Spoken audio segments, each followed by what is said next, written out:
Ustadz, ini minta tanggapan Ustadz tentang yang lagi ramai dan viral juga terkait tentang sebuah tayangan yang menayangkan tentang pesantren Lirboyo, tapi ketika menayangkan hal itu menjadi polemik dan pihak Lirboyo meminta stasiun TV tersebut meminta maaf dan selama 1 minggu dan segala macam. Apakah menurut Ustadz tentang tayangan seperti itu dan akhirnya tayang, dari sisi agama melihatnya seperti apa Ustadz? Ya, Bismillahirrahmanirrahim. Kita pahami bahwa stasiun televisi atau media TV adalah dua hal ya. Yang satu tayangan tentang informasi, yang kedua adalah entertainment, hiburan. Ya. Jadi apapun yang keluar dari sana pastinya sudah ada, kalau dalam bab itu ada quality control lah. Yang sekecil apapun, apalagi berkaitan dengan banyak hal atau manusia. Jangankan dengan manusia, sampai pun dengan urusan produk apapun kan harus betul-betul fakta, apalagi berkaitan dengan kemanusiaan, berita kemanusiaan, dan apalagi kalau bicaranya tentang berkaitan dengan agama pasti sangat sensitif. Hendaknya dari pihak media TV juga kualitas daripada kontrolnya harus yang terbaik, karena ini berkaitan dengan info ya seputar keagamaan di lembaga pendidikan Islam, yaitu pesantren. Saya mengomentari dulu dari pihak televisi, hendaknya untuk lebih berhati-hati, ya tidak ada tendensius, tidak boleh subjektif, harus objektif. Bagaimanapun fakta itu benar pun harus cross check dan cek recheck apakah benar. Kemudian tujuannya apa ketika sudah benar, apalagi kalau ternyata memang betul-betul benar. Jadi harus ada klarifikasi. Ya, kecuali memang diniatkan untuk mencari pancingan baru, tapi ini pasti sudah salah gitu ya. Jadi sekarang di akhir zaman ini sudah ada namanya post-truth. Ya, ada misinformasi, ada juga ada hoax. Ya, post-truth itu adalah postingan yang sebenarnya benar, itu malah nggak dianggap gitu. Sementara postingan atau berita yang belum tentu benar itu bisa jadi sebuah ajaran dan ujaran lagi gitu. Dan akhirnya mereka share ulang. Di share ulang itu akhirnya terjadilah dua, misinformasi dan hoax. Misinformasi adalah sesuatu yang tidak dicek kebenaran dari sebuah berita langsung di-share. Tujuannya karena untuk share aja, tidak ada niatan aneh. Sementara hoax itu adalah memang diniatkan untuk merusak ya. Belum tentu benar, bahkan diciptakan berita itu ya dalam rangka untuk provokasi gitu. Ya, ini sudah pasti salah. Jadi dua-duanya salah, dan paling bermasalah adalah hoax itu sendiri. Nah, sementara berita-berita yang benarnya sekarang sudah diacukan. Jadi ada istilah dari penceramah dan ulama kita dulu, tuntunan jadi tontonan, tontonan jadi tuntunan. Itu dari pihak TV yang sudah nggak main-main ya, karena ini kan level nasional ya. Perkara di bawahnya itu memang ini PH, karena ada PH-PH itu tetap pihak TV harus punya kontrol dan pengawasan yang baik, karena ini menyangkut tentang kemuliaan dan legalitas daripada stasiun televisi itu sendiri. Nah, untuk pihak pesantrennya, bicara tentang lembaga pendidikan, ya, memang ada kebiasaan di pesantren itu adalah para santri itu sangat menghormati para gurunya. Tinggal kebiasaan atau kearifan lokalnya nih. Ya, apakah pesantren itu memang mengajari demikian? Ada juga yang memang terjadi demikian. Memang di pesantren itu diajarkan adalah man 'allamani harfan fakuntu abdah. Siapa yang mengajari aku satu huruf maka aku siap menjadi budaknya. Tapi ini terjemahannya jangan salah. Artinya budak di sini adalah mengikuti apa yang diajar oleh guru dengan syariat yang benar, ya, tanpa feodal atau terjadi zaman penjajahan yang menunduk. Tidak boleh menyerupai, ya, termasuk sesuatu yang sangat membahayakan. Man tasyabbaha biqaumin fahuwa minhum. Siapa yang menyerupai persatuan maka masuklah golongan itu. Nggak minum, sambung minum, pasti orang ya, tidak menyembah manusia, tapi dia menyembah, ini pun jadi masalah. Maka berlakulah tawasud, sedang-sedang sajalah, ya, karena itu akan merusak tatanan syariat itu sendiri. Ada dalam maqasid atau kaidah usul fikih ya, al-adatu muhakamah, faman tarokal adata adawatun. Terkadang adat itu jadi hukum, ya, selama tidak menabrak Al-Quran dan Sunnah. Ya, hasilnya adalah hormatnya santri kepada guru, ustadz, umat kepada ulamanya itu pun tidak boleh sampai berlebihan. Gitu. Terkhusus kepada ulamanya, ya, juga harus mengingatkan, awas, ya, biasa-biasa saja, jangan sampai terlalu. Tapi memang dulu mungkin puluhan tahun yang lalu itu adalah umat tuh sangat luar biasa kepada para guru, ya. Sampai lah mampir ke rumah potong ayam, Pak Kiai mampir ke rumah potong kambing, Pak Kiai mampir ke rumah potong sapi gitu. Jadi orang dulu tuh ingin hartanya, makanannya dimakan oleh ulama. Bentuk daripada hormat dan balas atas ilmu yang telah diberikan ulama. Nah, ilmunya jamaah atau umat adalah menghormati, ta'zim dengan kebiasaan masing-masing di tempatnya. Ya, ilmunya ulama tetap tulus, ikhlas, lurus. Dia tidak kembang-kempis hidungnya ketika disanjung oleh jamaahnya atau muridnya atau umatnya. Juga tidak merendahkan diri dengan ketika dihujat atau dibenci gitu. Jadi pihak pesantren pun harus mengajari mana yang harus dilakukan. Ya.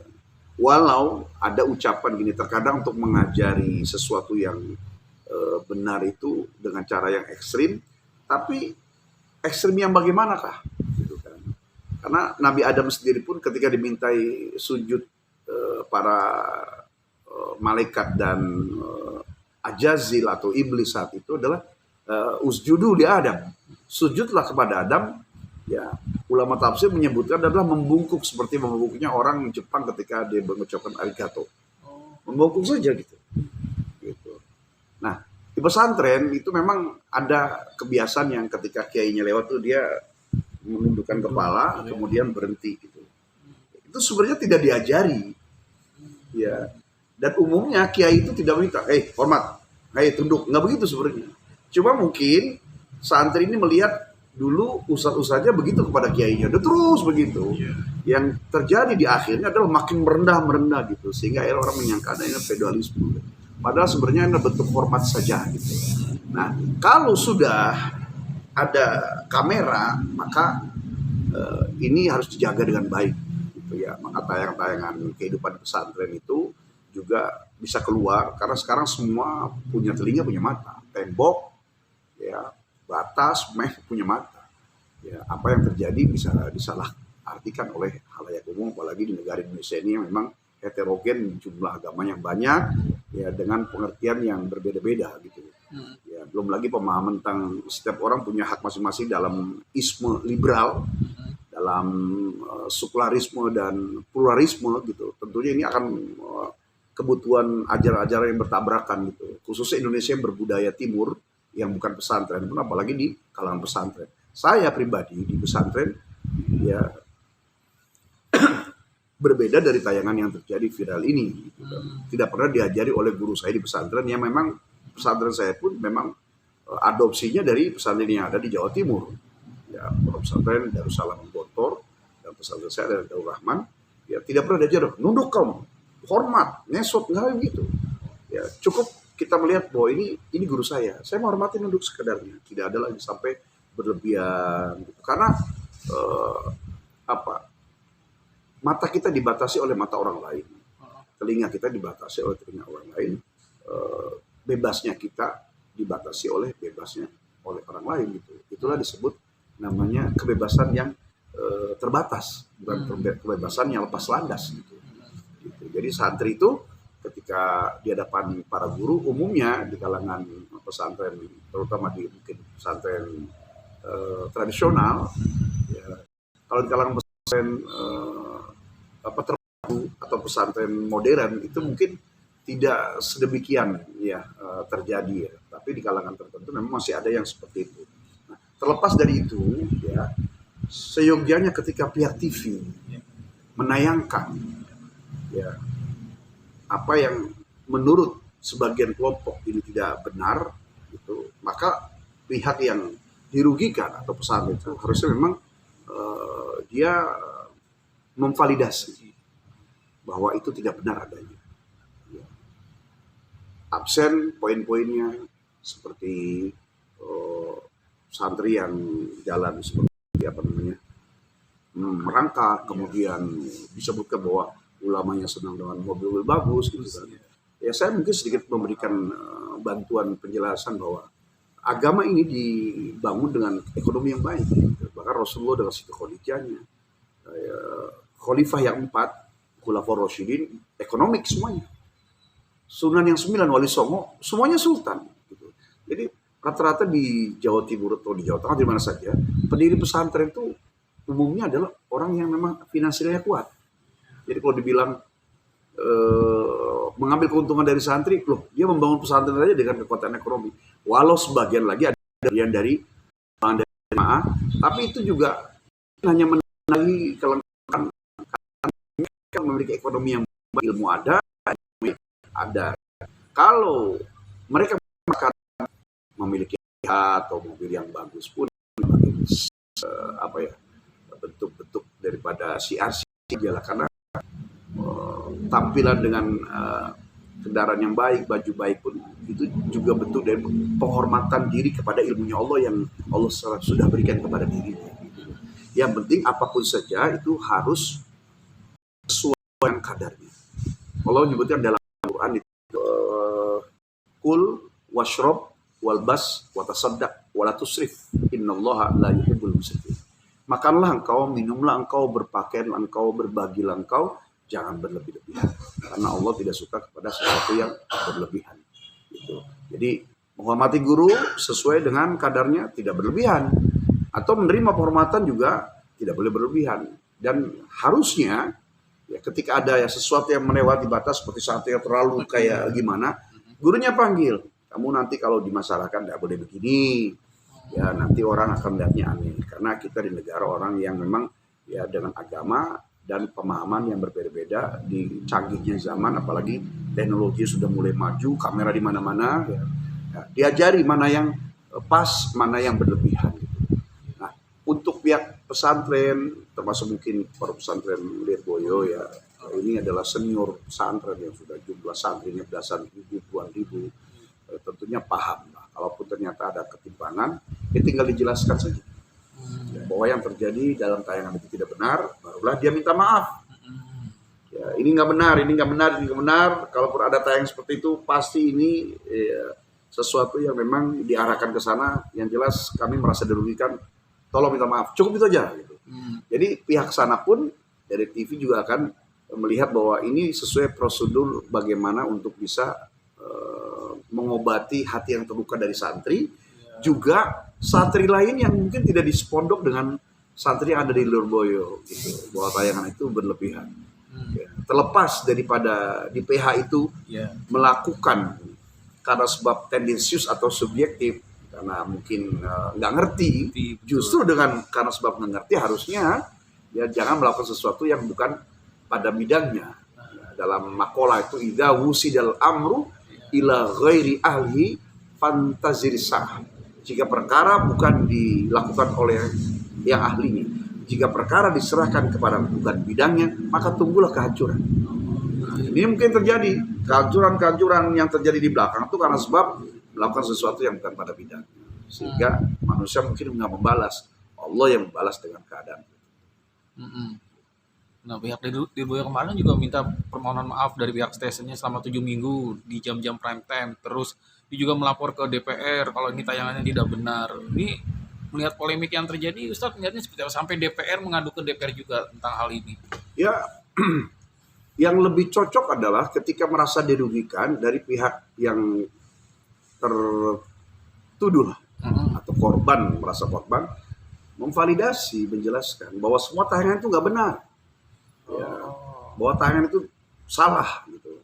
Kalaupun video dari mana? Ya, kalau mau digelar, kemudian baru setelah itulah kalau memang ketahuan dari pihak TV itu salah, permohonan dan permintaan ajuan minta maaf kepada kami, kepada santri, kepada semua yang punya pada pesantren itu. Sekarang kalau cuma menyalahkan saja dari pihak pesantren dengan minta maaf, kami juga mungkin yang di luar juga, tapi apa iya benar? Karena setiap kebijakan dan kebiasaan di pesantren juga berbeda-beda.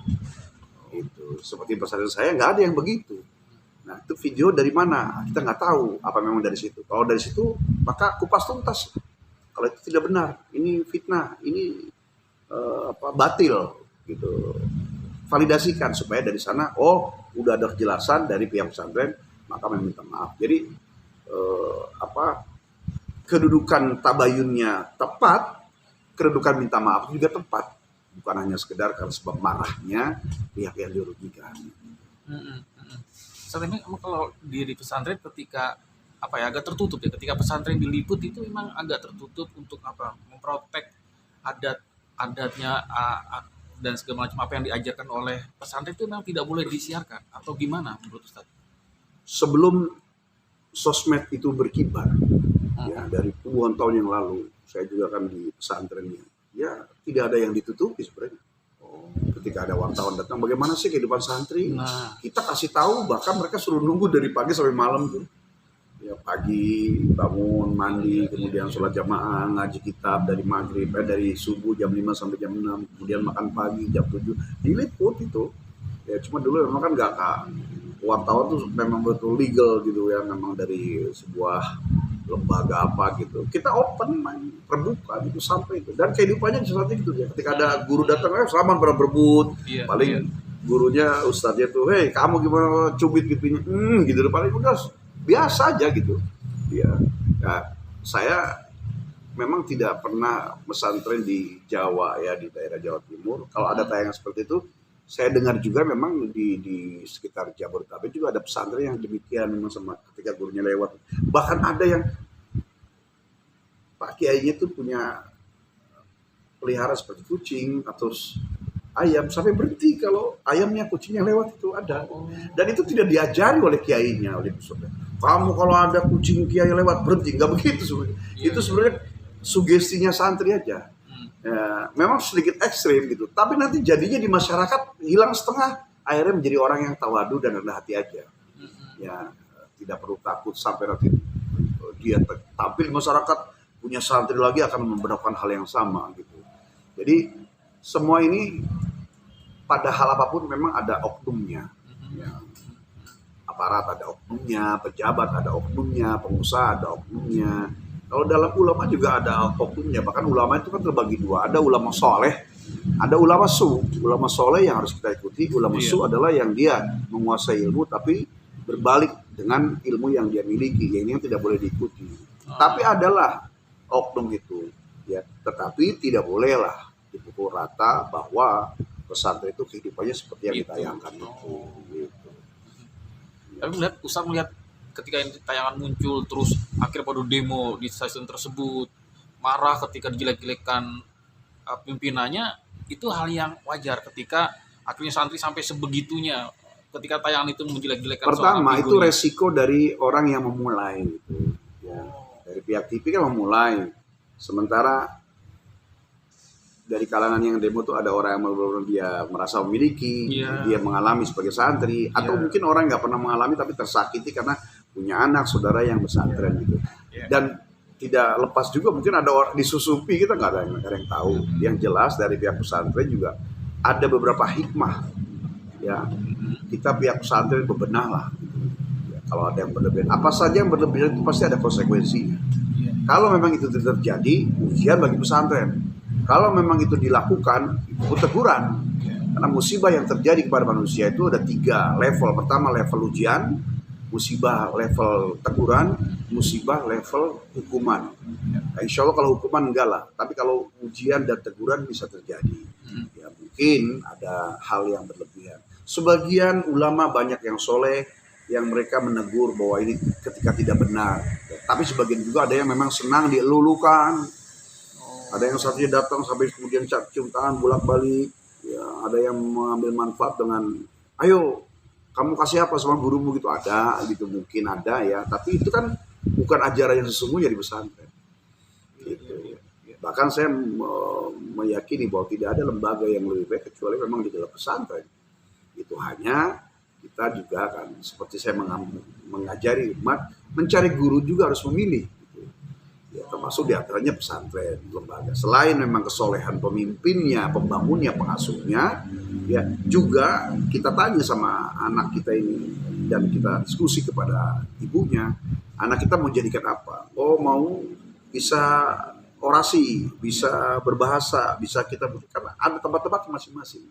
Nah, secara umum ya, terlepas dari keilmuan tadi, bicara akhlak tuh sebenarnya semua sama ya. Kalau tata tertib, tata krama, sopan santun, budi pekerti itu kan made in sebuah kearifan lokal.